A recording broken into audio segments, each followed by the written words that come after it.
2 BHK 45 lakhs, 3 BHK 60 lakhs మాత్రమే. సితారా సైనిక్పురి.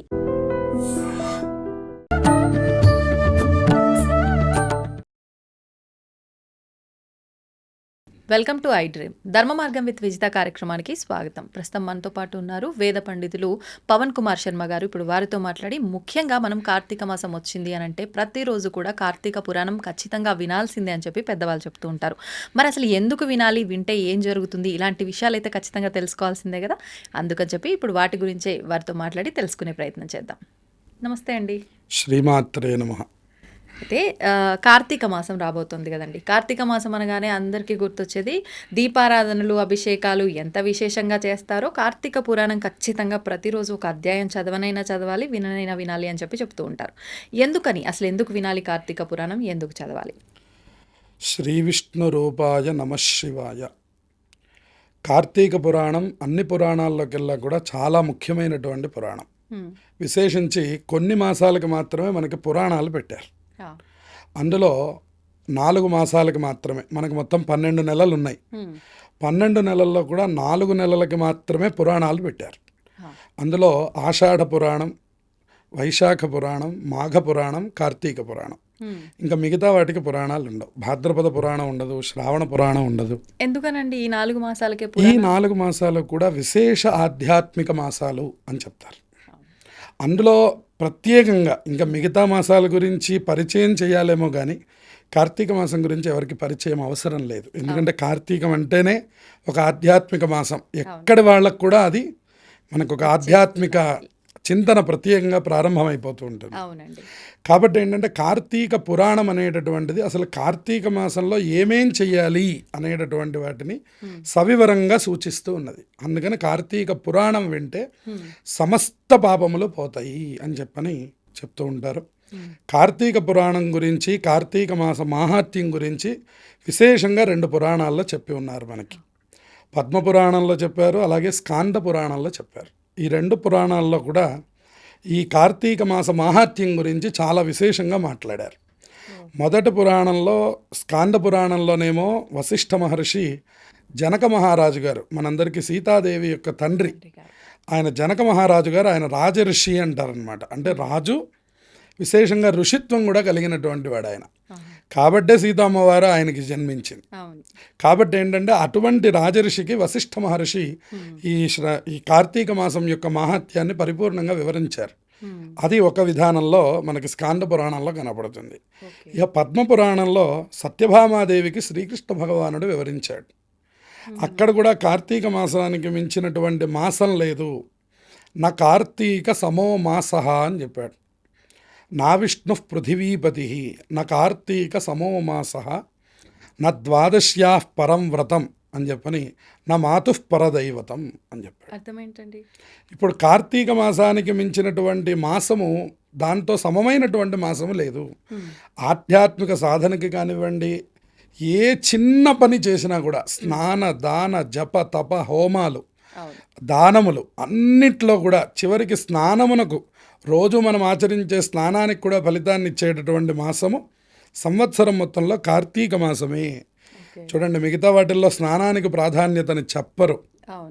విశేషంగా పౌర్ణములకు, అమావాస్యలకు, పర్వదినాలకి స్నానాలు ఉన్నాయి. కానీ ఇలా నెల రోజుల పాటు దీక్ష బట్టి స్నానం చేస్తే ఫలితం వస్తుందని చెప్పే ఏకైక మాసం కార్తీక మాసం. కార్తీక మాసంలో మిగతావి ఏమీ చేయలేకపోయినా కనీసం సూర్యోదయానికి ముందు లేవండి అయ్యా అని చెప్తున్నాడు. అందుకని లేచి కనీసం స్నానం చేస్తే చాలు, మాకేమీ తెలియదండి, లేదా మేము ఇవన్నీ చేయలేమండి, మాకు ఇవన్నీ మొదటి నుంచి అలవాటు లేదండి, రకరకాలైనటువంటి అభిప్రాయాలు కలిగి ఉన్నప్పటికి కూడాను కార్తీక పురాణం ఏం చెప్తుందంటే కనీసం స్నానం ఆచరించండి అయ్యా, స్నానం వల్ల కూడా పాపములు పోతున్నాయి. కార్తీకేహం కరిష్యామి తవ స్నానం జనార్దన.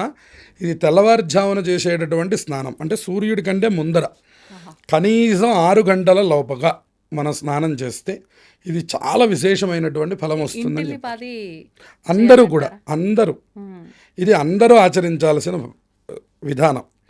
కార్తీక పురాణానికి లింగ, వర్ణ, వయో భేదములు చెప్పబడలేదు. అంటే ఇది స్త్రీలు చేయాలనో పురుషులు చేయాలనో చెప్పబడలేదు. ఈ వయసు వాళ్ళు చేయాలనో ఆ వయసు వాళ్ళు చేయాలనో చెప్పబడలేదు. అలాగే ఈ వర్ణం వాళ్ళు చేయాలనో ఆ వర్ణం వాళ్ళు చేయాలనో చెప్పలేదు. అందుకని లింగ, వర్ణ వయోభేదములు లేనటువంటి సమిష్టి పురాణం కార్తీక పురాణం అన్నమాట. ఓకే. ఇది అందరూ ఆచరించాలి. స్త్రీలు పురుషులు ప్రతి ఒక్కరూ ఏ వయసు వారైనా కూడా ఆచరించవచ్చు. లేదా ఇదేదో పెద్దవాళ్ళకి సంబంధించింది అనుకునే ప్రమాదం కూడా ఉంటుంది. ఇది మాది కాదు, ఇదేదో పెద్దవాళ్ళకి సంబంధించింది అని అనుకుంటారు. కాదు కాదు, 16 సంవత్సరముల తర్వాత నుంచి 70 సంవత్సరముల వరకు, అంటే 70 అని కూడా కాదు, ఇక మరణానంతరం వరకు ఎవరైనా సరే ప్రతి వాళ్ళు ఈ యొక్క విధానాన్ని ఆచరించాలి. ఎందుకనండి 16 సంవత్సరాల నుంచే పైబడిన వాళ్ళు? 16 సంవత్సరములకు కానీ శరీరం యొక్క దారుఢ్యాన్ని పెద్దలు చెప్పబడలేదు. అప్పటి వరకు వాళ్ళని బాల్యప్రాయంగా చెప్తారు. ఇప్పుడు కూడా మనకి అలాగే చెప్తూ ఉంటారు. అందువల్ల చిన్నపిల్లలు ఏదో లేవడం అని స్నానం చేయడం అనేటటువంటి విషయంలో అది వాళ్ళ తల్లిదండ్రుల యొక్క శ్రద్ధాభక్తుల మీద ఆధారపడి ఉంది. కానీ ఇంకా వాళ్ళు కూడా భాగస్వామ్యం అయితే మంచిదే, చాలా విశేషమైనటువంటి ఫలితాలు వాళ్ళకు కూడా లభిస్తాయి. అందుకనే ఇప్పుడు మనకి రాను రాను పురాణంలో అసలు కార్తీక మాసం యొక్క గొప్పతనాన్ని మరింత గొప్పగా వివరించారు మహర్షి కూడా. అసలు ఒక్కొక్క విషయాన్ని వింటూ ఉంటే వశిష్ఠ జనక సంవాదం, అలాగే తత్వనిష్ఠుడి యొక్క చరిత్ర, ఇట్లా ఒక్కొక్కటి ఎన్నో ఎన్నో సోమవార ఫలితాలు ఉన్నాయి. అసలు దీపదానం యొక్క మహత్యం ఉంది. అసలు దీపం వెలిగించడం దేనికి అనే విషయాలు ఉన్నాయి.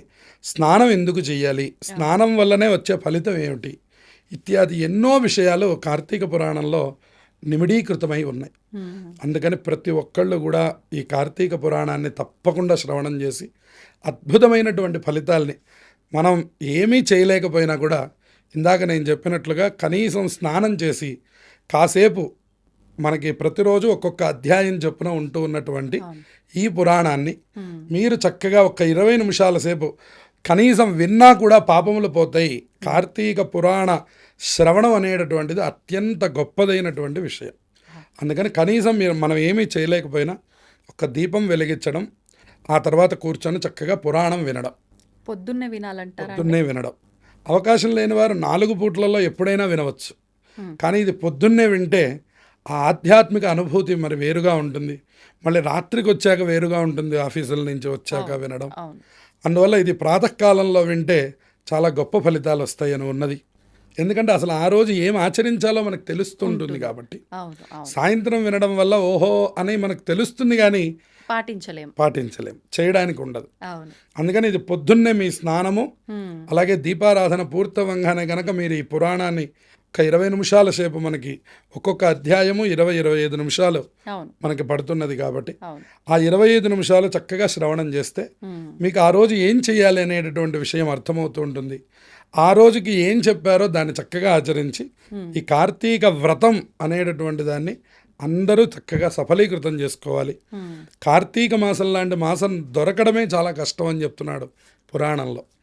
ఎందుకంటే కార్తీకం అంత గొప్పదైనటువంటి మాసం. మాసాల్లోకెల్లా కూడా ఇది 2వ మాసంగా చెప్తాడు. అంటే అశ్విని నక్షత్రంతో మొదలు పెట్టుకుంటే, మనం నక్షత్రాలు చెప్పమంటే మనం అశ్విని, భరణి, కృత్తిక అని మొదలు పెడతాం.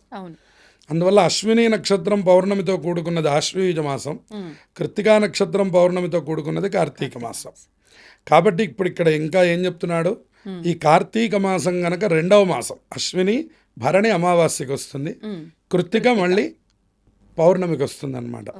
ఈ విధంగా మనకి ఆయా నక్షత్ర సంచారం జరుగుతూ ఉంటుంది. అందుకనే మనల్ని చాంద్రమానం అని చెప్పారు. మనది మనం ఆచరించేది. దాన్ని బట్టి మనం ఏం చేస్తామంటే ఈ పాడ్యమి అమావాస్య వెళ్ళిన తెల్లవారి నుంచి మనం కార్తీక మాసాన్ని ప్రారంభం చేసుకుంటాం. చాలామంది ఉత్తరాది విషయాదుల్లో ఇది కార్తీక మాసాన్ని తులా సంక్రమణం అంటారు. తులారాశిలోకి సూర్యుడు ఎప్పుడు ప్రవేశిస్తే అప్పటి నుంచి వాళ్ళకి కార్తీక మాసం. అంటే ఏ సమయంలో వస్తుండొచ్చు సుమారుగా? మనకి చూడండి, సంక్రమణం ఎప్పుడు 15-16 తేదీల్లో ఉంటుంది. ఇది మనకి బాగా తెలుసు కదా. మనకి జనవరిలో కూడా 15-16 తారీఖుల్లో సంక్రమణం ఉంటుంది. ప్రతి నెల కూడా సుమారుగా అదే సమయాల్లో ఉంటుంది. కాబట్టి ఈ తులా సంక్రమణం అయిన దగ్గర నుంచి వాళ్ళు ఆ విధంగా పాటిస్తారు. దాన్ని సౌరమానం అంటారు. మనం ఆచరించేది చాంద్రమానం. చాంద్రమానం అంటే చంద్రుడు ఎలా నడిస్తే అలా నడవడాన్ని చాంద్రమానం అంటాం. కాబట్టి ఈ విధంగా మనం కార్తీక మాసం గురించి తెలుసుకోవడానికి, కార్తీక పురాణం లాంటి పురాణం మళ్ళీ లేదు కాబట్టి అందరూ ఈ పురాణ శ్రవణం చేస్తే సమస్త పాపములు పోతాయి. మళ్ళీ ఒక రాజర్షి అడిగారు, కార్తీక పురాణ శ్రవణం వల్ల ఏదైనా ఫలితం చెప్పండి అన్నారు. అప్పుడు ఆయన వెంటనే నవ్వారట. ఎందుకండి నవ్వుతున్నారని అడిగారట. అప్పుడు ఆయన చెప్పారట, అసలు ఒక పురాణం వల్ల ఈ పాపం పోతుందనో ఈ ఫలితం కలుగుతుందనో చెబితే దీన్ని అవమానించినట్టు. అన్ని కోరికలు నెరవేరుతాయి, అన్ని పాపములు పోతాయి. అందుకని మనం ఏదో ఒకదాన్ని చెప్తే మిగతా దాన్ని అవమానించినట్టు. అందుకని ఈ కోరిక తీరుతుంది అని చెప్పడం తప్పు, ఈ పాపం పోతుంది అని చెప్పడం తప్పు. అన్ని పాపాలు పోతాయి, అన్ని కోరికలు నెరవేరుతాయి. అందువల్ల కార్తీక పురాణం అందరికీ శ్రవణదాయకమైనటువంటిది. ప్రతిరోజు ఖచ్చితంగా వినవలసినటువంటిది. 20 నిమిషాల పాటు వీలు చేసుకొని ఉదయం, మధ్యాహ్నం, సాయంత్రము, రాత్రి 4 కాలాలు ఉన్నాయి. 4 కాలాల్లో కనీసం ఏదో ఒక కాలంలో విన్నా భగవంతుడు ఆ ఫలితాన్ని అందరికీ ఇవ్వాలి మన మాధ్యమం ద్వారా. చాలా సంతోషం అండి, చక్కగా వివరించారు. ధన్యవాదాలు. శుభమస్తు.